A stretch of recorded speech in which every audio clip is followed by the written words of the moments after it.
Ooh, what's up, everybody? It's your boy J.O. And you already know what I'm here to talk about, man. I know it's been about a couple weeks. It feel like I say that a lot when I come on here. But anyways, man, we here to talk about some Jaguars free agency. Man, I hope y'all been waiting to hear from us. We got some things working. Got some guests lined up, to come on the show. So we're not, like we always say, we're not stopping. We just, we have having to take breaks sometimes, deal with life, So, anyways, man, let's get into it. Jaguars free agency. My takeaways from it is, we feel some needs. We definitely feel some needs. We got about 9 guys that we brought into. Probably the biggest one. Well, not even the biggest one. I'm just gonna go through the free agency list. So we got Christian Kirk. We got wide receiver from Arizona Cardinals. We got Evan Ingram, tight end from the Giants. Zay Jones, wide receiver from Las Vegas. I'm sorry. We got an offensive guard, Brandon Scherf. We got Foye Oluwakan. Sorry. We got Foley Fatukasi from the Jets. Darius Williams from the Rams. We also got Aaron Key, who played with the Rams last year. No, played with the 49ers, I'm sorry. Picked up Xavier Crawford from the Bears, special teams ace. And we're also working on, we also having visits, coming in. Free agency is still active, it's still some people out there. But I think the Jags are done, man. We spent the most money this year in free agency, which we had it, so you got to spend it, you know what I'm saying? So, and I want to touch on that, man. Why is everybody so pressed about money and cap space, man? Like, we have to pay it. Like, come on, bro. Like, let these people get their money. The idea of free agency, if you get the free agency, you're going to get a payday. That's everybody's, like, goal in the NFL or in NBA or in any sport, bro. They try to get the free agency so they can get their big contract. And for people to be like, oh, that's too much money. Oh, we overpay. Oh, we don't have the cap space. Bro, what does that matter? You're not paying it. It's the Jaguars organization. They have people who work the cap. They got people who work with the money. They know what they can spend. They know what the value of the person is. Like, okay, with Christian Kirk, people say he got overpaid. Okay, that's the value of, that's what happens in free agency. Everybody gets overpaid. But Christian Kirk, he deserves that, man. The guy had 29, almost 3,000 yards, and double-digit touchdowns. Like, come on, man. Like, you're not going to get the perfect guy. I know you want the all-star, the perfect name, the big name, Devontae Adams, all that, man. But, yeah, those guys are the best in the league, but it's a lot of people that, can't do what they do, but they can do that for a certain system. You know what I'm saying? So I think Christian Kirk is a perfect fit for what Doug Peterson wants to do. I don't even know what Doug Peterson wants to do, but I'm just going off of his track record for what his offense has looked like. You know what I'm saying? And let me say this, Doug Peterson has never had a number one receiver for real. Like, he's always had those fast. He had always had big targets, and his tight ends always led their team in receiving. Like, Zach Ertz was their leading receiver when they won the Super Bowl. Like, come on, man. Like, and we got a more athletic tight end in Evan Ingram. You know what I'm saying? Who's gonna stretch the field, do a lot of things. I think you're going to see him even take some handoffs and stuff just because of how creative, Doug Peterson is, man. But Evan Ingram, that type of athletic, tight end, he can push the defense vertically. That's just going to help Christian Kirk, He's already a deep threat. I always spoke about how I always see him down the field wide open, but, I just see a lot of moving pieces in the offense, man. A lot of guys that are excited about higher roles that they're going to get, And Zay Jones is one of those guys. I think Zay Jones is a big guy, big athletic guy. Probably hasn't produced as much, but that comes with opportunity, Everybody doesn't get 100 150 targets a year. You know what I'm saying? So the numbers might be skewed. You got to look at the traits, the skills that this guy possesses, and if you get him in the right position, play him in the right place, you know what I'm saying, he can be productive. I ain't saying he gonna lead the league in touchdowns or anything like that. All you gotta do is do his role, man. You don't have to have the divine. It's great to have those type of receivers. I'm telling you, it's great to have those, but you don't have to have them, man. The way Doug Peterson gonna spread this thing around, man, we gonna be good, bro. We got a creative mind, gonna be calling the plays, man, for real. The offense is gonna be okay, you know. And we got Trevor some weapons, man. Some weapons that he's gonna like. Zay Jones is a big target. You know, like I said, he can run, he makes tough catches, just like Marvin Jones. Faster than Marvin Jones, but I would compare him to a Marvin Jones type of receiver, man. And it's gonna be good. You know, we got Brandon Sheriff coming in at guard, man, who's a big signing. You know, I think, well, not even I think, I know, you know, this guy is gonna be productive. I know it's gonna be. He's a great, probably our best signing, you know what I'm saying, just because of his caliber. You know, when he's on the field, he's a Pro Bowl guy. So add him to the offense. Brandon Linder retired this year, but we got a guy like Tyler Shatley, you know, who has replaced Brandon Linder when he's hurt. You know, so Tyler Shatley can just walk in there, you know, and just do his role. I think he's gonna be fine. He produces the same as Brandon Linder when he played, but Brandon Linder was a good player, you know. Played with the Jags for 8 seasons, you know, and he decided to retire, man. So salute to him, and hope the best for him. But the Jazz are trying to work out a deal with Cam Robinson, which I think is a good move, you know. Cam is a solid player. You can't name a lot of tackles that's going to be better than Cam. So I think we're set up, you know, to draft the tackle in Evan Neal. So or just draft we're going to draft offensive linemen in the draft, but we talk about free agency right now.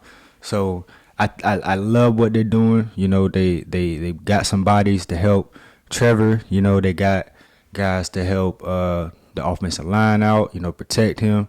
And then when you put all those pieces together, bring Travis Etienne back, you know, have him healthy. That's another weapon. Get James Robinson back, the bowling ball himself, you know, that get him healthy. That's another weapon. One of the best backs in the league. Quote me on it. And also, you know, you got the receivers, Christian Kirk, the deep threat. You know, I don't even want to call him just a deep threat because I think he could do a whole bunch of other things too as well. And Zay Jones, the athletic freak. So add him with Chenault, Marvin Jones, Jamal Agnew, Laquan Treadwell, who we brought back, who was a solid, one of Trevor's favorite targets, you know what I'm saying, last year. And then you bring in the athletic tight end, Evan Ingram, who can stretch the field, man. The offense can just be up. You know, it can go up, man, to the moon. You know what I'm saying? So, but on the defensive side of the ball, you know, it's going to be led by Mike Caldwell, you know, one of Doug Peterson's former teammates, you know what I'm saying? And he's always watched Mike Caldwell, you know, and thought it was his time to get a chance, you know, to be a DC just because of him being behind Todd Bowles. Shout out to Todd Bowles for getting the Bucs job. And shout out to Bruce Arians for being a stand-up guy. But anyways, you know, Mike Caldwell comes from that Todd Bowles, I guess, mesh group, you know, whatever. And I think he's going to bring his own identity. You know, a lot of people think he's going to come in and do what Todd Bowles does or run the same type of system. I think he's played in the league. He's got his own mind. So I think he can take some things from Todd Bowles, but add it to his certain philosophy that he wants to bring. And he wants to bring pressure, you know. So that means man coverage on the outside, and Darius Williams is a guy from Jacksonville, went to Creekside High School, that comes from a winning organization who has the Rams, who just came off a Super Bowl. So he's played winning football, and he's a damn good cornerback. So that was a great signing. Darius Williams was good. He's going to just jump right on the outside, you know, or inside. It don't matter really. it just adds to our cornerback group. You gotta have 3-4 corners that can play man coverage. You have to in this league, man. You gotta get pressure on the quarterbacks, these elite quarterbacks, man. You can't let them just sit back there and carve your zone coverage, man. You gotta play man. You gotta be able to play great man coverage, tight man coverage. So I think we fulfill the need. I think you still draft the corner probably late in the draft, but we got Shaq Griffin, one of the best man corners in the league. You got Tyson Campbell, who's a young guy, he improved last year, his first rookie year. As the season went on, he improved, man, and he sticks his head in the tackle. So I like that about him. So I think he slides into the nickel maybe, but we'll see. And then you got Trey Herndon also, probably gonna be the fourth corner, and it's looking good in the secondary, man. It's looking good. We also let go of Miles Jack, which was a surprise to me, for real. Did not expect that. But, hey, it is what it is. It is what it is. You know what I'm saying? So we brought in his replacement, who definitely had a better year than him last year. I'm not going to say he's a better player. But the numbers damn sure say that, man. The boy had 192 tackles. Foye Oluokun from Atlanta Falcons. 192 tackles, led the league last year. That is a lot of tackles, bro. That's a lot of tackles, and I think Miles Jack, and he could have been up there some years, you know what I'm saying? But you see a lot of missed tackles from that boy. You see a lot of missed tackles from Damian Wilson. And like I always like to go back to Telvin Smith and Paul Posluszny, bro. Them guys did not miss any tackles when they were here. They were tackle machines, like vacuums. They did not miss tackles, and we got to get back to that. And I think Foye brings that. You know what I'm saying? I think he brings that type of mentality. I think he's going to demand, like, that the defense. I think he's going to be a good head, coming from Yale, you know what I'm saying? He's a smart guy. So you got to know the defense, and you're the quarterback of the defense most of the time. It's either probably the middle linebacker or a safety if he's high in caliber, respected, all that type of stuff. But most of the time it's the middle linebacker that's the quarterback of the defense, setting the defense up and everything. And you want a smart guy in there, and who's smarter than people from Yale and Harvard and all that. So I think, and when you add the smarts with the ability, man, like, he's a 4-4 linebacker, he can run with anybody. Like, I seen a clip of him, running down the field with Mecole Hardman. He in the cover 2, like the Tampa 2 in the middle zone, and Mecole Hardman is splitting the two safeties, and it's his job to run with him. You know what I'm saying? And he's step for step with Mecole Hardman, man. So, like, Mecole is a 4-3 guy, receiver, man. So, like, that's the type of athletic ability we got at the middle linebacker, bro. And then you bring in a D tackle like Foley Fatukasi, who was graded as one of the highest run stoppers in the league last year. And, he's a versatile guy. I think he could play nose. I think he could play 3 technique. So that's what you want to have on the defensive line. Personally, for me, you want versatility, different guys that can play different positions. You know what I'm saying? That just makes your job easier. Guys like Art and Key, we brought him in on a 1-year deal from 49ers. I think he's going to be a good piece to add. He rushed from the inside and nickel and pass downs and stuff like that. So, you can probably bring him in on the run, let him play edge, or he can play the 3 technique. He's a versatile guy, long arms, very quick. So I think that's going to be a good sneaky pickup, that nobody really talks about. But it's just the pieces, you got to keep adding the pieces, and we're doing that. Add the pieces, man, and it's looking all right, man. We gotta win a couple more games, man. Don't expect us to just hop and just go and do it, but don't be surprised because we just seen the Bengals do it. You know what I'm saying? So you can turn things around if you have a big free agency and draft right. You know what I'm saying? So it's just.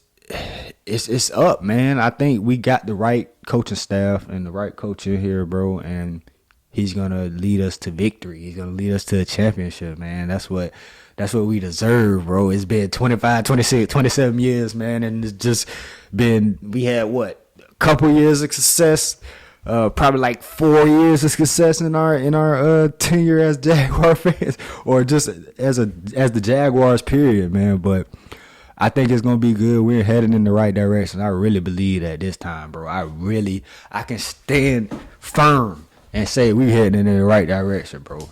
So that's gonna do it, man. I just wanted to come holler at y'all. It's been a minute.